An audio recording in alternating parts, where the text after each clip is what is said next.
It was a quiet Friday evening when my phone buzzed. I was sitting at my kitchen counter, half-drained coffee in hand, scrolling through emails I didn't care about. The notification blinked on the screen. "I'm home waiting for you."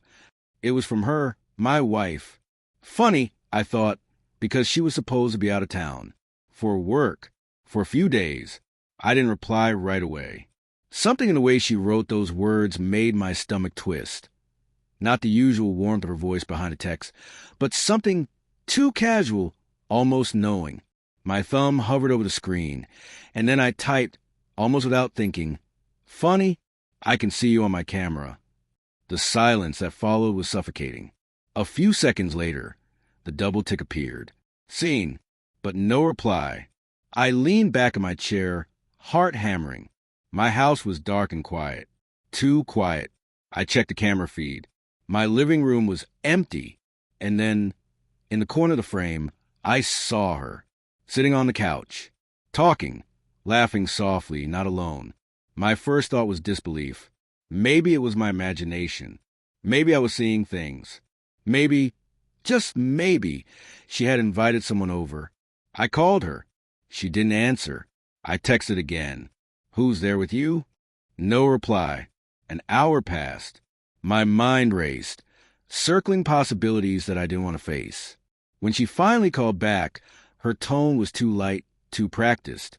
"Hey, just catching up on some work," she said. And she laughed. That laugh, the one that used to warm me, felt like a knife scraping against my ribs. I tried to convince myself I was overreacting. Maybe it was an old friend. Maybe nothing was happening. But then the little signs started surfacing.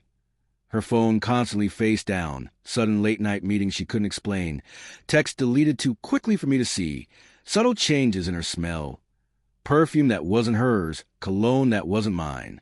I began questioning myself first, my paranoia, my insecurities. I remembered every fight we'd had, every lapse in communication, and I wondered if I had pushed her away. But the gnawing doubt didn't leave. And then came the slip-ups.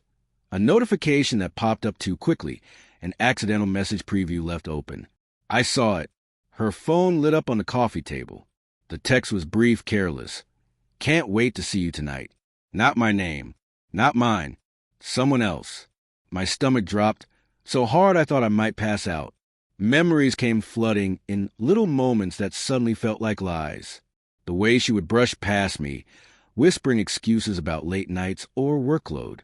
The shared jokes, the laughter, the hugs, all now tinged with sharp aftertaste. How could I have missed it? How could I have ignored the signs that were so blatantly there? I didn't call her. I didn't confront her immediately. I watched.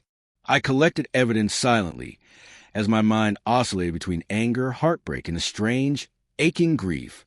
I imagined the conversations she was having, the lies she was spinning. The betrayal was not cinematic. No dramatic reveals, no shouting, just cold, steady deception. I confronted her that night.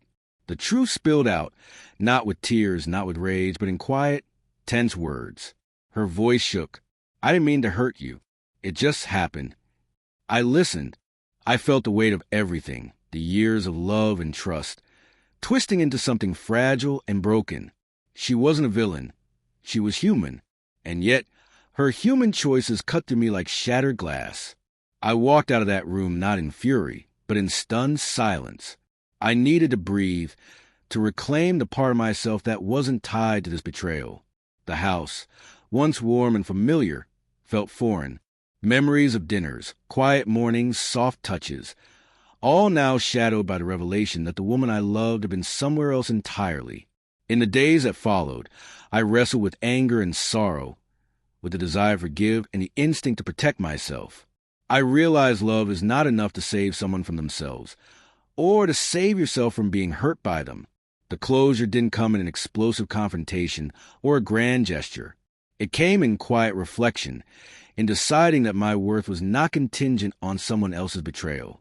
I changed the locks, packed her things, and returned to my routine, different now, cautious, but alive.